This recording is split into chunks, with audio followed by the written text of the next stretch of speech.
Good morning, students. Welcome to TSN online class for class 12th, chapter 13, Organism and Populations, part 3. In this video, we discuss about population growth models and population interactions. Okay, students? First of all, we discuss about population growth models. There are two models of population growth. First is exponential growth model and second is logistic growth model. So the exponential or geometric growth is common where resource, food and place are unlimited. तो exponential growth population की कब होती है? जब food और space उनको unlimited मिलता है. Okay?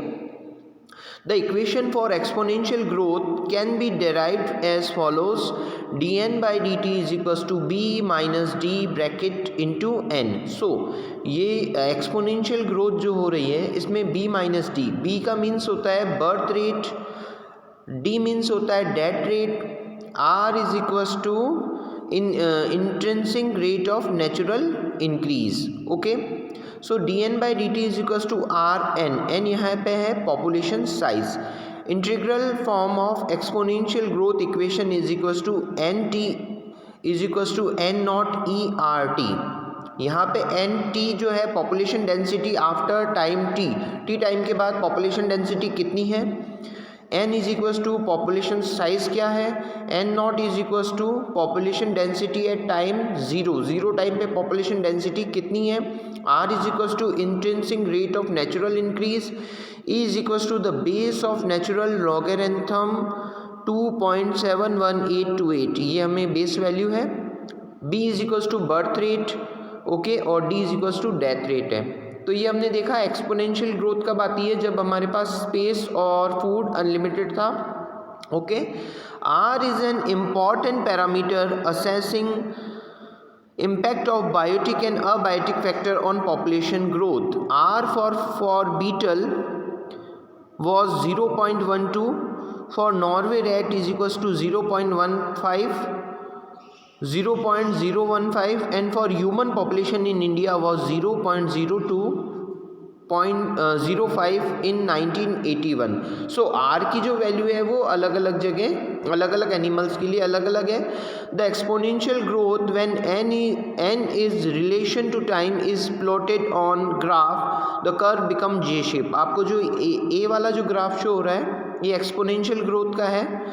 इसमें dn by dt is equals to R N, ये है इसका एक्सपोनेंशियल ग्रोथ का फॉर्मूला है. जब हमारे पास रिसोर्स, जब हमारे पास फूड और स्पेस हमारे पास अनलिमिटेड था तो पॉपुलेशन की ग्रोथ काफ़ी इंक्रीज हुई थी.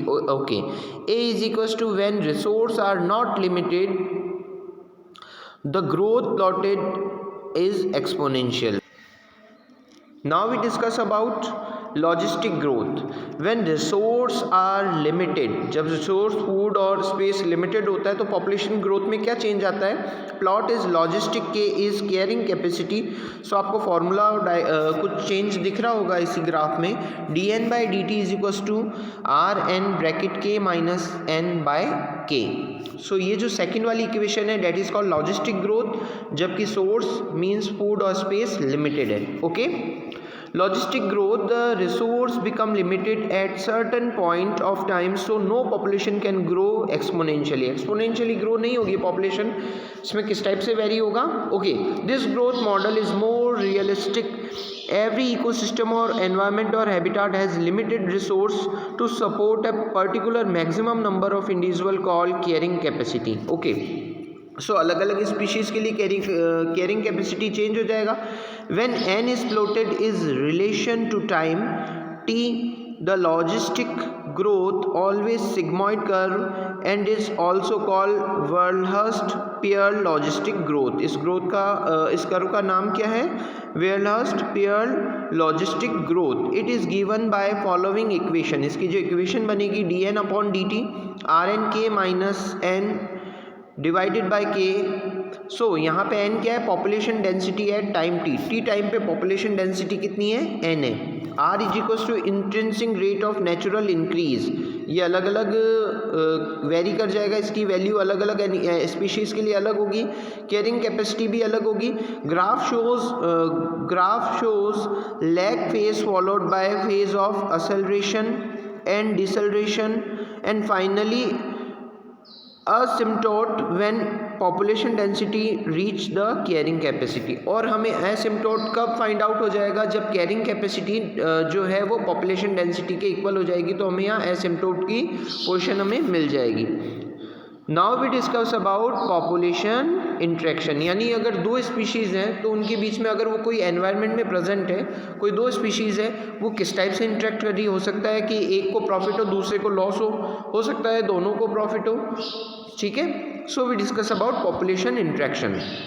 Okay, inter specific interaction are interaction of population of two different species. The interaction में be beneficial, positive effect indicates by plus, हो सकता है दोनों को पॉजिटिव, हो सकता है दोनों को प्रॉफिट हो, सो हम प्लस से शो करेंगे। हार्मफुल इफेक्ट, अगर किसी को उससे हार्म हो रहा है, नुकसान हो रहा है, दैट हम उसे माइनस साइन से शो करेंगे। Neutral interaction, no effect on species indicate by zero, so अगर कोई इफेक्ट नहीं हो रहा है तो हम उसे जीरो से शो करेंगे। अब हम देखते हैं पॉपुलेशन की इंट्रैक्शन किस टाइप से होती है। सो यहाँ कुछ हमारे पास पॉइंट्स हैं। First is mutualism. म्यूटलिज्म में क्या होगा, सपोज ए स्पीशीज़ है और दूसरी बी स्पीशीज़ है, तो म्यूटलिज्म में क्या होगा, दोनों स्पीशीज़ को प्लस प्लस मीन्स दोनों स्पीशीज़ को प्रॉफिट हो रहा है, right. Second is competition, competition में दोनों स्पीशीज़ को लॉस हो रहा है। थर्ड इज प्रिडेटेशन, सो प्रिडेटेशन में क्या होगा, एक स्पीशीज़ को तो प्लस है, सेकंड को माइनस है, इट मीन्स एक को प्रॉफिट हो रहा है, सेकंड को लॉस हो रहा है। पैरासाइटिज्म में भी एक स्पीशीज़ प्रॉफिट में रहेगी, second is in loss condition. Now we जो नेक्स्ट पॉइंट है कॉमनसेलिज्म, एक स्पीशीज़ को प्रॉफिट होगा, दूसरे को नो लॉस नो प्रॉफिट की कंडीशन है। एमेंसेलिज्म में भी एक स्पीशीज़ का लॉस हो रहा है, सेकंड को नो लॉस नो प्रॉफिट की कंडीशन है। अब हम इसको डीपली इसको स्टडी करते हैं। First is predation. Okay, it is an inter specific interaction where an animal called predator kill and consume the another weaker animal is called prey। so predation क्या है, predation क्या है, it is an inter-specific interaction where an animal called predator kill and consume the another weaker animal is called prey। so एक animal जो है वो दूसरे animal को किल कर देगा, वीकर एनिमल को, जो वीकर एनिमल होगा उसे हम प्रे कहेंगे, ओके और जो स्ट्रॉन्ग एनिमल है दैट इज कॉल्ड प्रेडेटर।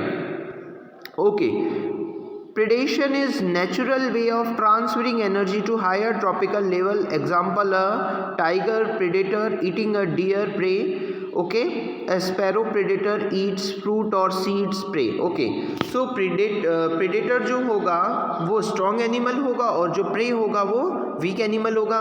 जैसे कि हमने टाइगर और डियर के एग्जांपल में देखा, जो टाइगर है वो predator है और डियर prey है। okay, predator keep prey population under control, this is called biological control। predator are also help in maintaining species diversity in community by reducing the intensity of competition among prey species। so ये biological control का भी work करते हैं। to avoid being detect easily by the predator, some species of insect and frogs are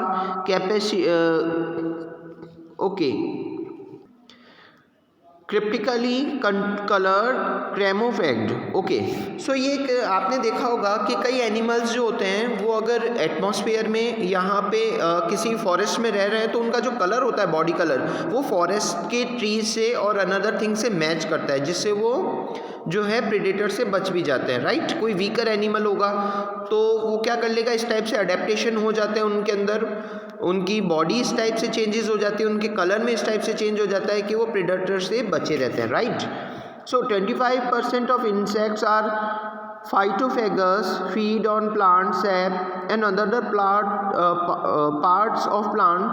Some plants have thorns and spines for defense mechanism. Acacia, cactus. So कई सारे insect होते हैं जो क्या करते हैं, प्लांट को ईट करते हैं, प्लांट के पार्ट्स को ईट करते हैं. सो प्लांट कैसा मैकेनिज्म शो करता है, डिफेंस मैकेनिज्म में उनके पास स्पाइंस डेवलप हो जाते हैं, बना लेते हैं, जिससे वो प्रेडेटर से बच जाते हैं. Okay, competition. Competition is a type of interaction where both the species suffer. It may exist between some species, interspecific competition, or between individual of same species. Okay, competition क्या है, दोनों एनिमल्स जो हैं food के लिए एक दूसरे से कंपटीशन कर रहे हैं. The competition occurs due to limited resource between closely related species. Some totally unrelated species could also compete for same resource. Example, some shallow water American lakes visiting flamingos and resistant fishes compete for their common food zooplankton. So यहाँ पे आपको America के अंदर, south America के अंदर lakes के अंदर flamingo और वहाँ की लोकल फिशेस के बारे में एग्जाम्पल दिया गया है कि ये जो लोकल फिशेस है और फ्लैमिंगोज जो हैं वो जू प्लैंकटन के लिए क्या कर रही है, कंपटीशन कर रही हैं. Right. Okay. Goose competitive exclusive principle states that two closely related species competing for same resource cannot coexist indifferently and competitively. One will be eliminated eventually by the superior one. Okay, so अगर एक species superior होगी तो वो दूसरे को क्या कर देगी, पूरी तरह बाहर कर देगी. Right. Now we discuss about parasitism. Parasitism क्या होता है, आप लोगों ने इसके बारे में देखा होगा, सुना होगा. It is a mode of interaction between two species in where a species depends on the another species host for food and shelter and in the process damage the host. In the process one organism is benefited while the another is being harmed. Okay, so student, एक species को तो क्या हो रहा है, profit हो रहा है, दूसरे का क्या हो रहा है, लॉस हो रहा है. The parasite have evolved to be host specific in some manner. Okay, that both host and parasite trained co-evolve. Okay, the life cycle of some parasites are complex. One or more intermediate host and vector are facilitated parasitism are present. Majority of parasites harm the host by reducing the several growth reproduction of host. The reduce its population density by making its physiological weak. आप लोगों ने देखा होगा parasitism क्या होता है, means एक जो एनिमल है वो दूसरे एनिमल के ऊपर क्या कर रहा है, ईट कर रहा है, उसको हार्म कर रहा है, उसको नुकसान पहुंचा रहा है और खुद का क्या हो रहा है, बेनिफिट हो रहा है. Right.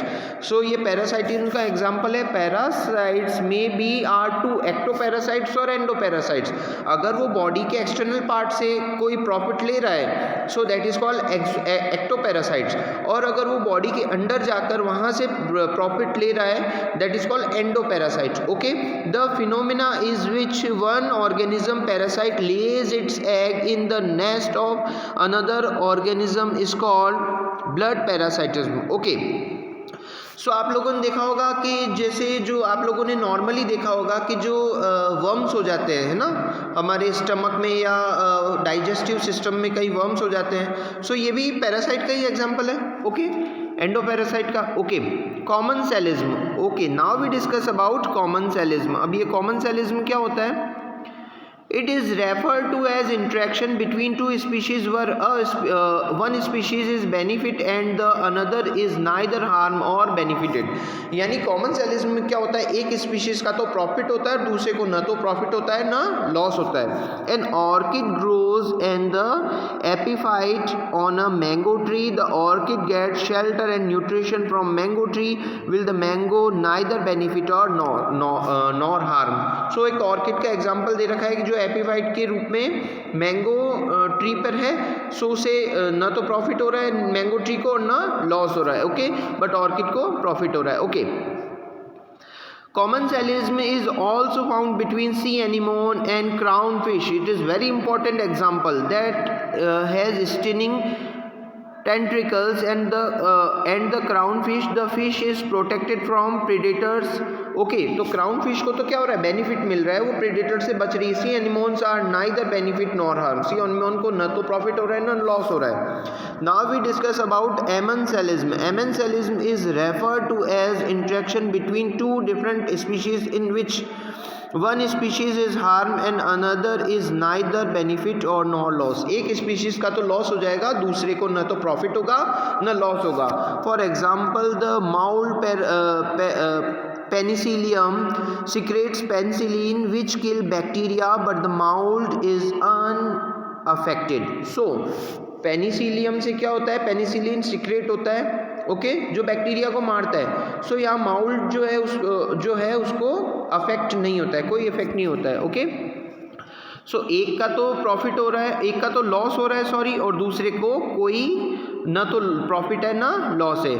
Okay, Mutualism is very important. Mutualism is referred to as the interaction between interspecific interaction in which both the interacting species are benefited. दोनों species का क्या होता है, प्रॉफिट होता है. Okay, mycorrhiza. Okay, mutualism is referred to as the interspecific interaction in both the interacting species are benefited. दोनों ही species का क्या होता है, प्रॉफिट होता है. Mycorrhiza are the close mutual association between fungi and the roots of higher plants. तो ये mycorrhiza ये क्या है, ये फंजाई और हायर प्लांट्स के बीच में रिलेशन है जिसमें दोनों को क्या होता है, बेनिफिट होता है. Where fungi helps the plants to absorption of nutrients. Fungi से क्या होता है, प्लांट्स को न्यूट्रिशन मिल जाएगा. Where the plants provides food and protection for fungi. Fungi को फूड और प्रोटेक्शन मिल जाएगा. Mutualism are found in the plant-animal relationship. Plants take the help of animals for pollination. तो प्लांट और एनिमल के बीच में भी रिलेशन होता है, वो म्यूटलिज्म होता है. इसमें प्लांट को भी प्रॉफिट होता है, एनिमल को भी प्रॉफिट होता है. एनिमल्स क्या करते हैं, पोलिनेशन में हेल्प करते हैं. ओके, और इसी टाइप से एनिमल को क्या मिल जाएगा, एनिमल को मिल जाएगा नेक्टर मिल जाएगा, इडेबल पोलन मिल जाएगा, ओविपोजिशन मिल जाएगा, मीन्स ऐसी साइट मिल जाएगी जहाँ वो एग लेइंग कर सकते हैं. Okay, Mutualism are found in plant-animal relationship. Plant take the help of animals for pollination and dispersal of their seeds. So okay, animal क्या करते हैं, एनिमल उनके सीड को फैलाने में भी हेल्पफुल रहते हैं. Okay, and animals are rewarded in form of nectar and edible pollen और oviposition site for laying egg. Okay, this is the complete part of part 3 and this chapter.